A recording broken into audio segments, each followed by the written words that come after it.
What if I told you the price you pay for almost everything, your car, your salary, even your groceries, is controlled not by what something is worth, but by the very first number you happen to see? That's not a conspiracy. That's just your brain doing exactly what it was built to do, and today we're going to break it. Here's a question nobody asks at the car dealership. Why does the salesperson always show you the most expensive model first? It's not because they think you'll buy it. It's because they know you won't, and that's precisely the point. The moment that sticker price lands in your head, every other number gets measured against it. That $48,000 SUV suddenly makes the $36,000 model feel like a bargain.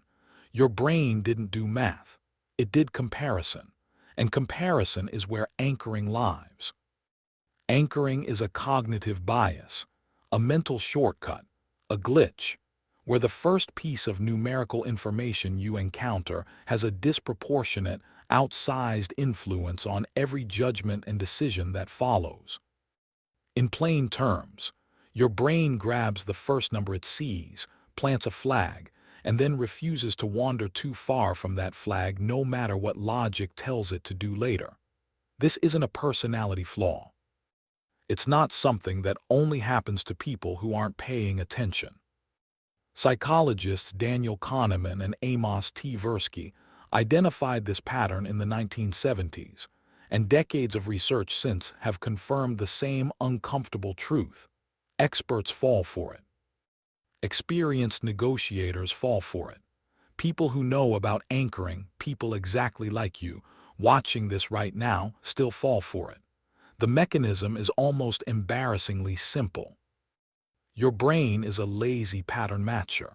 When it needs to estimate an unknown value, it looks for a reference point, any reference point, and adjusts from there.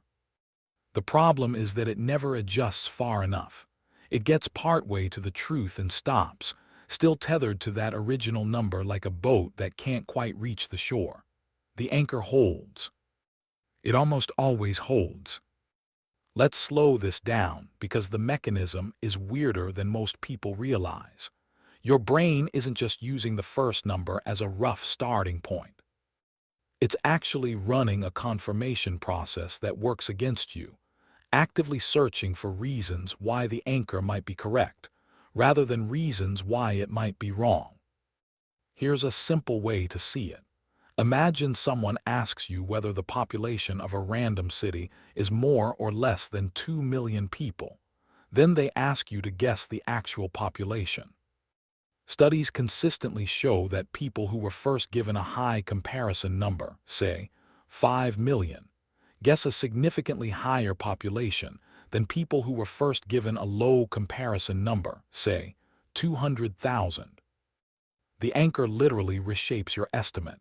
Same city, same question, wildly different answers. Now here's the part that should genuinely unsettle you.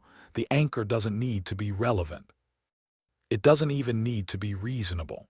In one famous study, participants spun a wheel, a literal game show wheel, that was rigged to land on either 10 or 65. Then they were asked to estimate what percentage of African nations are in the United Nations. People who spun 65 guessed significantly higher than people who spun 10. A random number from a spinning wheel infected a completely unrelated estimate. That is how sticky anchors are. They contaminate your thinking without asking permission. And in financial decisions, where the numbers are large, the comparisons are everywhere, and the stakes are real, that contamination doesn't just skew a trivia answer. It shifts hundreds, sometimes thousands, sometimes tens of thousands of dollars. Your brain is being steered and it doesn't feel like steering. It feels like reasoning. That distinction matters enormously when you're trying to protect your money. Let me tell you about Priya. Priya is a composite built from patterns that play out in real estate markets every single day, in every single city. She's 31, renting, and finally ready to buy her first place. She's done her research. She set a budget of $350,000, and she feels genuinely good about that number. Disciplined, realistic. Her real estate agent, who is not malicious, just experienced, takes her to see 4 apartments. The first one is a gorgeous, light-filled place in exactly the right neighborhood. It's listed at $480,000. It's out of budget and Priya knows it. She says so out loud. The agent nods. They move on. The next apartment is listed at $390,000. It's smaller, the light isn't as good, but Priya finds herself thinking, well, it's $90,000 less than that first one. That feels significant. Her internal voice starts negotiating. Maybe she could stretch just a little. The third apartment is $375,000. The fourth is her budget, $350,000, but by now it feels almost cheap, a little cramped, a little underwhelming. Priya ends up making an offer on the $390,000 apartment. She calls it a compromise. She tells her friends she got it below asking. What she doesn't say, what she can't quite see, is that she never actually compared those apartments to their objective value. She compared them to $480,000. That first listing she could never afford, that she dismissed out loud, became the anchor that quietly controlled every decision she made after it. She didn't overspend relative to the anchor, but she overspent relative to her budget by $40,000, and she felt good about it. Here's where the story gets genuinely uncomfortable, because so far it might feel like anchoring is something that happens to you, something retailers and salespeople and landlords do, and they do. But the twist is that you are also constantly setting anchors on yourself, and those self-made anchors can be even harder to escape. Think about salary negotiation. The single most powerful move in any salary conversation is who states a number first. If your employer says, "We were thinking around 60,000, your entire negotiation now orbits 60,000.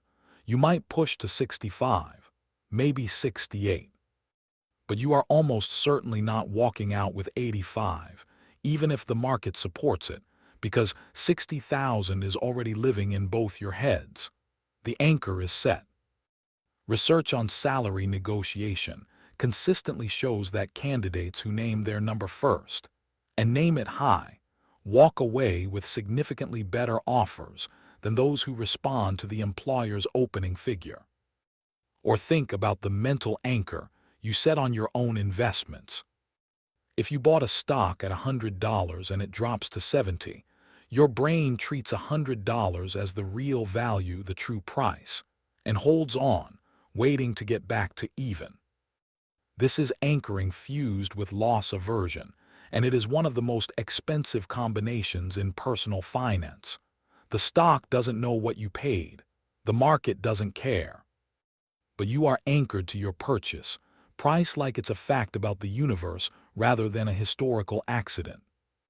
The anchor you set on your first salary shapes every raise you negotiate for the next decade. The price you paid for your house anchors what you think it's worth when you sell.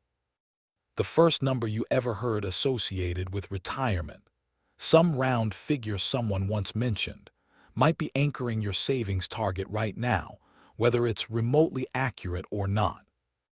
Let's stop being abstract and put a number on this, because the real cost of anchoring isn't just that you sometimes overpay for a sweater or a car.